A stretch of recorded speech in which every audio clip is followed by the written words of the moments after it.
Welcome back for another leg of the Palawan missions.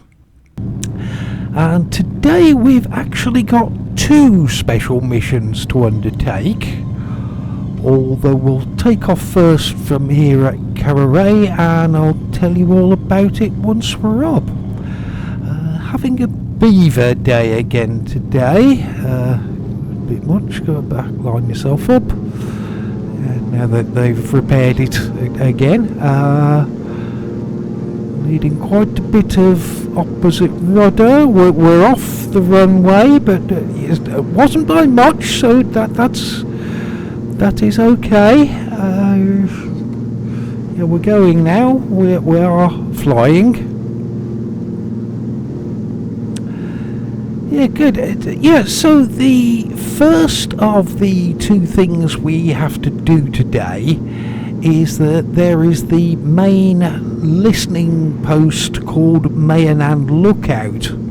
And this is where our wonderful and benevolent leader, General Bumberg, intercepts all of the private communications of everyone in the entire country. Now, I know some foreign organisations have expressed concern about President Bumberg accessing all our phone calls and emails, but the small number of residents who have been arrested because of this is 1,852, which is a very small number really. They must have been doing something or planning something which would bring harm to our great country. If they were totally innocent, then there's no way such a kind person as General Bumberg would have them removed. And by removed, I assume the wording of that means that they've been deported and are now happily living in a different country. Anyway, back to the mission. And we were informed that there's a person who works at Mayanan Lookout who is getting dangerously close to running out of biscuits. Now, naturally, our company was very pleased to be able to step in and help with that. So we're going to deliver a new supply, but that's not all today, as on the way there we're going to participate in a search and rescue mission again. We had a phone call from the authorities to say that a small group had set off to install an advertisement board at the top of Mount St Paul for the upcoming new season of the Haddock Throwing Pro League. And apparently they were about halfway up and suddenly discovered that the guy responsible for bringing the mustard to go on their lunchtime sandwiches had forgotten to bring the mustard. So we need to find them as soon as we can so that some sachets of mustard can be airdropped to the party before they can continue. So yeah, it's important stuff, and hopefully we find them and then radio in the coordinates of where they are. Which of course is a thing which will become much easier in the future, because rather than having to check on maps or instruments to work out a location, everyone will know the coordinates anyway.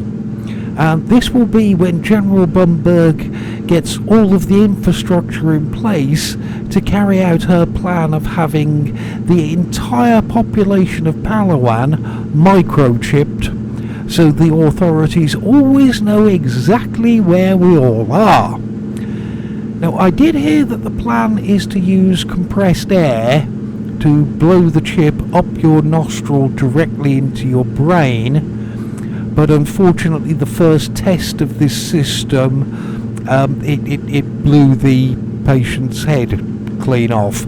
So they do need to dial in the air pressure a little bit, but luckily there's no shortage of undocumented foreign miners who willingly volunteer for experimental medical research procedures, so fingers crossed that they can get the safe limit sorted and I can get my microchip soon.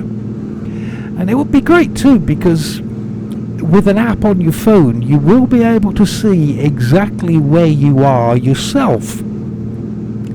Now that's wonderful news for those times where you go out for just a few drinks and then suddenly wake up next morning somewhere totally strange that you don't recognise. I'm sure we've all done that before, where you wake up and not completely sure of where you are, but at least once this new system is in operation, you'll be able to see your location thanks to the microchip, and can then decide if you can walk home from there or if you need to call a taxi. So yeah, can't wait for them to get the microchip thing sorted. I just don't see any downsides to that at all myself.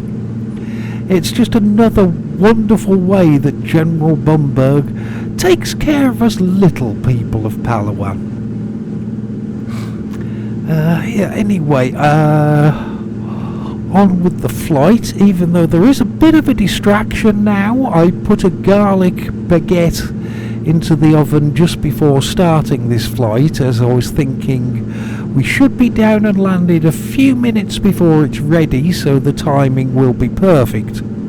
Starting to get the smell of garlic now coming from the oven, and it's lovely. But anyway, well, rescue time then. Yeah, these people are going to be around here somewhere. This mountain ridge would be sensible for them to follow that on their climb, so that may give us a clue as to where these people are. The other clue being that I'm the person who put them onto this mountain, so I might know their location already, but let's not talk about that. What's this coming up just here? I do believe that looks like a haddock throwing pro league advertisement board. Oh yeah, we got them. Right, that's part one done then. We found where the missing people are, so the authorities can get some mustard delivered to them as soon as possible and avert that one crisis. And for us, we've now got to get the biscuits delivered to prevent another crisis from happening. Yeah, so Mayanan Lookout, it's a very short runway there, but to help us out, it's also very uphill. So that does assist you with stopping fairly quickly. It kind of evens itself out. And actually, if you do run out of runway, there's an almost vertical cliff face at the end. So if you fall off that, it's not too hard to dive and start flying again. You will have to spend some time coming around once more for another try at landing, and nobody wants to do that and waste all the extra fuel, so fingers crossed we'll be okay on our first attempt. Turned around and lie ourselves up, and of course, with this being a listening post that contains some very high powered radio wave equipment, I have taken the appropriate precautions. I bought a roll of foil before we set off, and I have made myself some tin foil underpants. Not the most comfortable underwear ever, but I didn't want to take any risks. I am now wondering if I should perhaps have made a double layer of underpant, as there is still plenty of foil on the roll, but such is life, a bit late for that now. Yeah, you can kind of see the uphill slope there now. It's almost like a reverse landing here. Rather than lowering your aircraft onto the ground, you can fly fairly straight and level and let the ground come up to meet you instead. As long as you're not short, and take your wheels off on that little slope there. We're okay. That's it, we're down. Ooh, bit of a bounce. Good sideways. Bollocks. Hold on. Hey, get back, turn right thing down. And Holy crap, we're okay.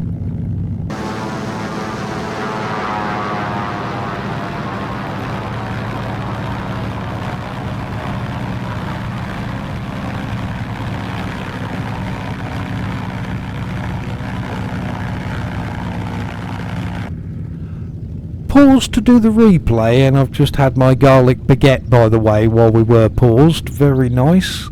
Yeah, enjoyed that. We're going backwards. We are going good. Oh, you know what? This slope is going to roll us backwards down the whole runway length. So I'm thinking, can we reverse a plane onto the apron? Even save some fuel that way too. Yeah, I might get a bonus from my company Power Freight for that. Maybe buy some cheese to go on the next baguette. It's looking okay, isn't it? Yeah, I would say this is going surprisingly well, but with the amphibian that didn't have any wheels, which we flew into San Fernando, this is not the first time I've invented a brand new aircraft parking technique, and that's lovely. Right in the middle of the apron. I should probably come up with a name and copyright it before all the big airlines start using that way of parking too. Dazzle's rear entry. Yeah, that has a catchy sound to it, doesn't it? Yeah, Dazzle's rear entry. I must speak with a copyright lawyer before anybody steals the concept. Okay then, I'll see you again soon for the next one. Bye.